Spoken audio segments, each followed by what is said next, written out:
Major construction projects of the Sui Dynasty. The Sui Dynasty was an imperial Chinese dynasty of just 37 years from 581 until 618. While only being in existence for a short period of time, it was an era of importance.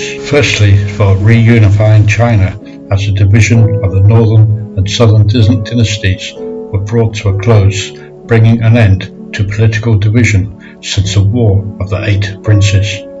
Secondly, the Sui Dynasty began an era of rebuilding, re-establishing and reforming several imperial institutions. In doing so, they laid the solid foundations for a subsequent dynasty, that of the Tang, who, when they toppled the Sui in the early 7th century, would preside over a new era of the golden age in Chinese history.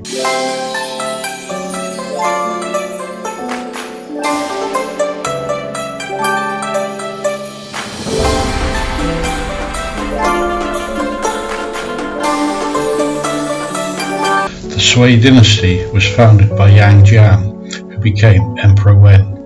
Previous to founding the Sui, he had been part of the military aristocracy in the north during the latter years of the northern and southern dynasties. The Sui chose the city of Daxing initially as their capital, before moving to the planned city of Luoyang in 605. Wen and his successor, Emperor Yang, oversaw various centralizing reforms, the most notable of those being the equal field system that helped reduce economic inequality while improving agricultural productivity, in addition to introducing the standardization and reunification of coinage. Buddhism was encouraged throughout the empire, and by the midpoint of the dynasty, considerable prosperity was evident through the agricultural surplus and a rapid increase in population levels.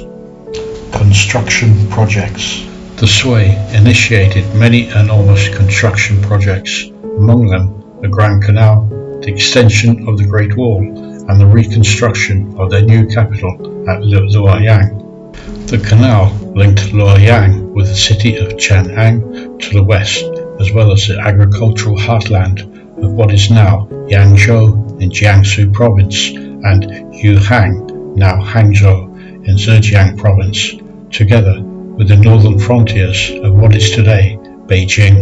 Initially, the canal was constructed to ease grain shipments to the new capital and to provide logistics and resupply to its military, including the transportation of those soldiers. The new reliable inland route eventually helped facilitate domestic trade, the flow of people and cultural exchanges over several centuries, and continues to some extent even today. These projects were funded through an efficient centralized bureaucracy that used millions of workers forcibly conscripted at a high cost in numbers of lives lost. A brief history of the Sui, founding of the dynasty. During the latter years of the northern and southern dynasties, the Xianbei ruled northern Zhou, conquered its rival, the northern Qi, in 577 to reunify northern China. Yang Jian, a general in the northern Zhou at this time, became regent to the northern Zhou court. Yang Jian's clan, the Yang clan of Honglong, had Han origins and claimed they descended from the Han dynasty general Yang Zhen, but had intermarried with the Xianbei for generations. Yang Jian's daughter was the Empress Dowager, and her stepson, still a child at that time, was Emperor Jing of northern Zhou. After crushing an army in the eastern provinces, Yang Jian seized the throne from his northern Zhou rulers and claimed himself Emperor Wen of Sui. In a bloody purge to seize power, Wen eliminated 59 Zhou princes. This was in stark contrast to his later reputation as a cultured emperor. During his reign, Wen emphasized Han cultural identity, abolished the anti-Han policies of the northern Zhou after reclaiming his ancestral surname of Yang, Emperor Wen of Sui. After winning the support of powerful Confucian scholars and by abandoning the nepotism and corruption of the 9-rank system, Emperor Wen introduced a series of reforms with the intention of strengthening his empire for the upcoming wars that would be required to reunify China. Thousands of boats were assembled for the southern conquest to confront the navy of the Qin dynasty on the Yangtze River. The largest of these ships were much taller than those used by the Qin. Constructed of 5 decks in height, they were capable of carrying 800 soldiers in addition to the crew. Booms were used to board and damage enemy ships by the Sui soldiers employed from Xianbei and other northern ethnic groups, as well as Sichuan in the southwest, which had recently been conquered. In the year 588, the Sui amassed an army of 518,000 soldiers along the northern banks of the Yangtze River, which stretched from Sichuan to the East China Sea. The Qin, unable to withstand such an assault, lost its capital of Jiankang in 589, and the last Qin emperor surrendered as the city was razed to the ground. Emperor Wen became famous for bankrupting the state treasury through warfare and his construction projects, although he was also responsible for several improvements to infrastructure during his reign. Among these were the establishing of granaries as sources of food, which meant market prices were regulated through the taxation of crops. The agricultural surplus supported the increased population, which was only surpassed a century later during the Tang dynasty. The Grand Canal and the Great Wall. The capital city of Daxing was located in the militarily secure heartland of Guangdong, but was remote from the economic centers of the east and south. Emperor Wen initiated the construction of the Grand Canal, which culminated with the first and shortest route to directly link Chang'an to the Yellow River. The waterway was later extended to what is today Beijing and as far south as what is today the city of Hangzhou. The emerging Turkic Khaganate to the north posed a major threat to the newly founded Sui Dynasty. The Great Wall was further extended to secure the northern territory from that threat.